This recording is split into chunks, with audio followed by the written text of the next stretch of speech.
Olá, amados, paz e graça a todos. Hoje vamos tratar de um tema importante, que eu achei que isso não acontecia, mas isso acontece. É o crente e o vinho. Eu achei que o crente mesmo não bebia, mas eu descobri que tem muito crente tomando a tacinha de vinho, tomando seu vinhozinho e se respaldam na Bíblia, né? De maneira equivocada, se respaldam na Bíblia para tomar seu vinho.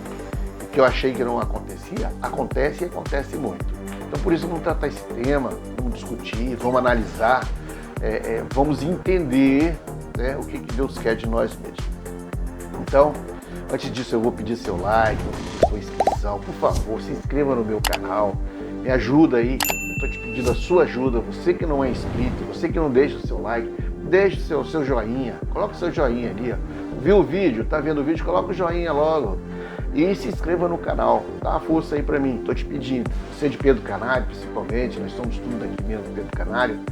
Você de Pedro Canário que vê meu vídeo aí, que não é inscrito no meu canal, seja lá de onde denominação você for, ou de onde você estiver, por favor, se inscreva no meu vídeo.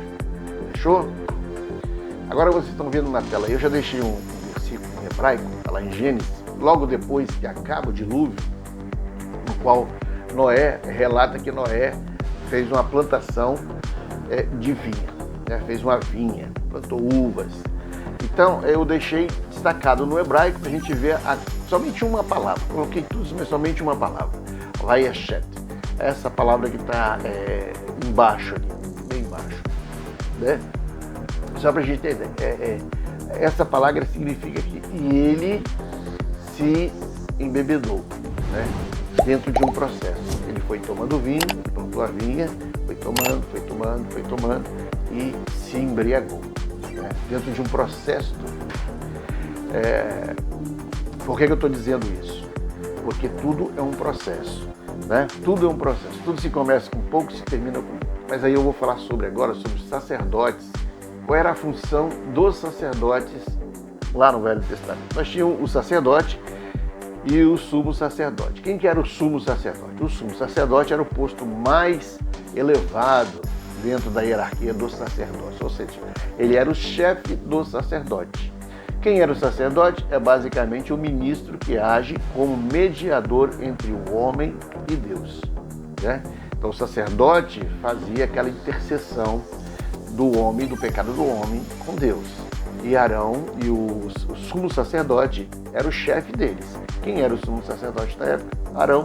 E quem eram os sacerdotes? Os sacerdotes eram Nadab e Abiú, além dos outros dois filhos de Arão. Nadab e Abiú eram filhos de Arão. Eles foram diretamente designados por Deus ao ofício do sacerdócio. Foi Deus que escolheu, a dedo. Deus que escolheu a dedo. Tinham pleno conhecimento das ordenanças de Deus, ou seja, eles foram instruídos por Deus com relação à ordem que se tinha a ter no processo de intercessão do homem com Deus. Eles foram devidamente instruídos acerca de como deveriam viver em santidade ao Senhor. Eles estavam totalmente instruídos no papel de sacerdócio, né? Como nós somos instruídos hoje. O Novo Testamento nos instrui exatamente dessa forma aí, como se comportar, como falar, como andar, como se vestir, tudo está instruído ali.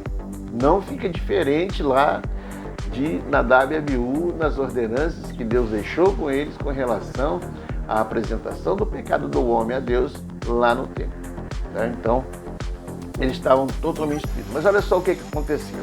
Olha o que aconteceu. Olha, está lá em Levítico capítulo 10, versículo de 1 a 3. Diz assim, ó: E os filhos de Arão, Nadab e Abiú, tomaram cada um o seu incensário e puseram neles fogo e colocaram incenso sobre ele e ofereceram fogo estranho perante o Senhor, que não lhes ordenara. Então saiu fogo de diante do Senhor e os consumiu e morreu perante o Senhor.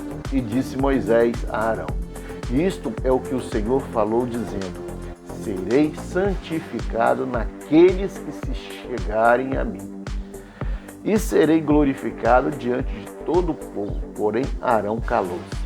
Né? Serei santificado naquele que se achegam a mim.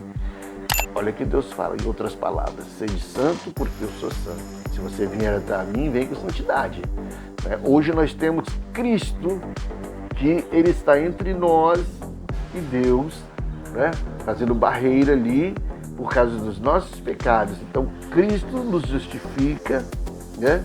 Mas existe um processo de santidade que nós devemos ter também, que é o nosso compromisso. Aí é uma pergunta: por que eles morreram diante do Senhor? Por que eles morreram? Eles foram ao templo, pegaram seus incensários, mas qual foi o motivo da morte deles? Uma das recomendações que Deus fez a Arão depois que eles morreram foi essa aqui. Então a gente vai pegar esse princípio aqui, ó. Não bebereis vinho, nem bebida forte, nem tu, nem teus filhos contigo, quando entrares na tenda da congregação, para que não morrais. Estatuto perpétuo será isso, entre as vossas gerações. Olha, a recomendação era para não se tomar vinho nem bebida forte quando entrar lá, porque senão eles poderiam morrer. Olha, então a gente já leva a ideia de que Nadab e Abiú estavam bêbados, estavam tomando vinho, estavam bêbados e foram para dentro do templo, e ali no templo eles ofereceram de qualquer forma, de qualquer jeito, o fogo, o incenso ao Senhor, né, de qualquer maneira, de maneira não adequada, fora das ordenanças de Deus, conforme Deus determinou para eles, porque estavam alcoolizados. Agora olha o que o álcool faz. O que o álcool faz? Olha, e para fazer, que era para Arão e seus filhos não beberem bebida, para fazer diferença entre o santo e o profano. Olha, se vai fazer a diferença entre o santo e o profano, é porque quando você bebe vinho, você fica profano, né? E entre o imundo e o limpo. Ora, se existe o limpo, que é a santidade, quando você bebe vinho, você está imundo diante do Senhor. É isso que Deus orientou Arão e os seus outros dois filhos agora, que ocuparam o lugar dos outros dois anteriores, para que eles não morressem. Então a causa da morte dos dois filhos de Arão, aqueles dois sacerdotes, é porque eles se embebedaram e foram para o templo prestar culto ao Senhor e de qualquer maneira, né, pegaram o que era consagrado ao Senhor de qualquer jeito e fizeram fogo estranho. E Deus os matou. Né? Por que Deus não faz isso hoje? Porque entre nós e Deus está Cristo. Está Cristo, nos justificando, né? E nos orientando a como se comportar. Não tem aquelas ordenanças que eu disse que o Velho Testamento ele faz? Pois é. Então Cristo ali, ele vai nos instruindo, através do Espírito Santo, a como nós andarmos, a como nós comportarmos, o que falarmos, tudo para que nós andemos em santidade, para que nós possamos cada dia mais nos aproximar de Deus. Então, esta barreira que Cristo faz, né, intercedendo por nós, é que nos livra da mesma punição que esses dois tiveram. Cristo vai nos instruindo e nós vamos nos adequando dentro da santidade, buscando Deus, para que nós possamos cada dia mais nos aproximar de Deus. Você lembra que lá no Sinai, Deus não se apresentou a todo o povo. O povo ficou cá embaixo, porque senão o fogo consumia eles. Por que o fogo ia consumir? Porque eles estavam imundos, em pecado, né? Então, Deus mandava o povo se afastar um pouco, porque senão o fogo, a presença de Deus, a santidade de Deus ia matar aquele povo. Então, foi isso que aconteceu. Agora, vamos ver em Efésios, capítulo 5, versículo 18, que muita gente confunde. Muita gente acha que esse versículo aqui dá base para ele tomar vinho. Olha só. E não vos embriagueis com vinho, em que há contenda, mas enchei-vos do Espírito. Ou seja, não é para ele se embriagar com vinho. Então isso aqui não está dando margem para ele beber. Não, você pode beber, você não pode se embriagar. Não. Um copinho de vinho você já está embriagado. O AA fala, a Polícia Federal também fala, se você tomar 2 copos de vinho, acabou. Você sopra no bafômetro, te dá, você está embriagado. Então não é para você tomar vinho, não é para você tomar vinho, porque ele te leva a embriaguez. Ele vai te levar. Quem toma uma tacinha, toma duas. Quem toma duas, toma três. Quem toma três, toma quatro. Quem toma quatro, toma 1 litro. No final do dia ele vai ver, ele tomou 1 litro. E quando ele perceber, ele está zonzo. É isso que esse versículo está dizendo, porque o primeiro gole vai te levar a embriaguez. Com certeza, o nosso organismo ele é muito fácil na dependência química. As nossas células absorvem um álcool, fica acumulativo. A hora que esse álcool vai saindo, ele pede mais, ele solicita mais, é onde a pessoa vai bebendo mais para poder substituir aquele álcool que virou em aldeído, né, em outras coisas do organismo. Então o organismo vai pedindo mais. Outro versículo aqui está em Mateus capítulo 11, versículo 18 e 19, que dizem que Jesus, né, bebia. Olha só, quando a pessoa quer uma coisa, ele faz uma interpretação errada do versículo. Ó. Porquanto veio João, não comendo nem bebendo, e dizem, tem demônio. Veio o Filho do Homem, comendo e bebendo, e diz, eis aí um homem comilão e beberrão, amigo dos publicanos e pecadores, mas a sabedoria é justificada por seus filhos. Ou seja, não é que Jesus bebia, é porque ele ia lá pregar para aqueles que bebiam, né? Ficavam no meio deles, pregando, falando, aí eles davam ele como beberrão, como comilão, né? Falavam de João, porque João não fazia nada disso, depois falavam de Jesus porque estava com os publicanos, né? Com os beberrões e comilões, pregando a palavra. E isso não significa que Jesus bebia, Jesus ia lá pregar a palavra. Também 1 Pedro, capítulo 15, 16. Olha o que diz, ó. Mas assim como é santo aquele que os chamou, sejam santos vocês também em tudo que fizerem, pois está escrito, sejam santos porque eu sou santo. O que é ser santo? Santo é ser separado. Santo é ser separado. A palavra diz que nós somos ungidos, né? Tem muito pastor que fala que ele é um ungido do Senhor, né? Tem lá que ele é um ungido. Não. Todos nós fomos ungidos do Senhor. Eu sou ungido do Senhor, você é ungido do Senhor. Eu estou deixando ali, ó, do ladinho o versículo que fala sobre isso, para que você vai lá nesse versículo e fala assim, é verdade, eu sou ungido do Senhor. E o que é ser ungido do Senhor? É ser separado do Senhor para a obra do Senhor, para ser santo na obra do Senhor. É como Nadab e Abiú eram separados por Deus, para a obra de Deus, assim nós também agora somos separados para a obra de Deus. Por isso ele aplica em nós a santidade, a ser santo, a ser reservado para ele, para a obra do Senhor. 1 Pedro 2,9. Vocês, porém, são geração eleita, sacerdócio real. Olha o sacerdócio, cada um de nós é o papel de sacerdote. Assim como Nadab e Abiú eram sacerdotes, né, e cultuavam a Deus, hoje nós somos sacerdotes. Nós somos sacerdotes, ungidos do Senhor para a obra de Deus. Eles só faziam os trabalhos deles lá no Velho Testamento, não era toda hora, né, era uma vez no mês, ou né, uma vez na semana, quando tinha cerimônia, não posso determinar o tempo.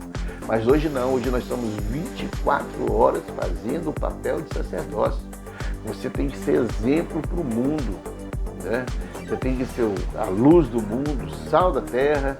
Você tem que ser aquele que faz a diferença, aquele que está diante de Deus. Você tem que ser aquele que quando o pecador olha, você ali vem um homem de Deus, ali vem uma pessoa de Deus, porque ele tem que ver em você esse sacerdócio real 24 horas. 24 horas. Ainda diz assim, ó, povo exclusivo de Deus para anunciar, olha a nossa função, para anunciar as grandezas daqueles que o chamou das trevas para a maravilhosa luz. Então ele nos chama, né, para anunciar. É 24 horas anunciando. Não é uma vez lá outra, não. Não é uma vez, não. Ela é 24. Nós somos sacerdotes 24 horas por dia. Tá? Por isso eu digo para você, diga não ao vinho. Né? 1 Timóteo 5,23 é outro versículo que as pessoas tentam pegar para dizer que pode tomar um golinho de vinho. Diz assim, ó, não beba somente água, ele bebia água. Tome também um pouco de vinho por causa do seu estômago e das suas frequentes enfermidades. Ou seja, misture na sua água, misturar, é para misturar junto a sua água, vinho. Aí ele vai ficar fraco, mas ele vai ter aquele remédio da uva. Né? O que Paulo estava recomendando? Esse vinho misturado com água para questões medicinais, né? De doenças que podem. Então, ele iria fazer esse processo para melhorar um pouco das suas enfermidades no estômago. Eu creio que seja azia, né? Não posso afirmar mais. Mas então nós somos santidade. Eu volto a falar para você, né? O que o vinho provoca? O vinho, quando você toma o vinho, você pode ficar profano, né? Em pecado, e você pode ficar imundo no vinho. Você tomar um gole de vinho. Então você fica em pecado.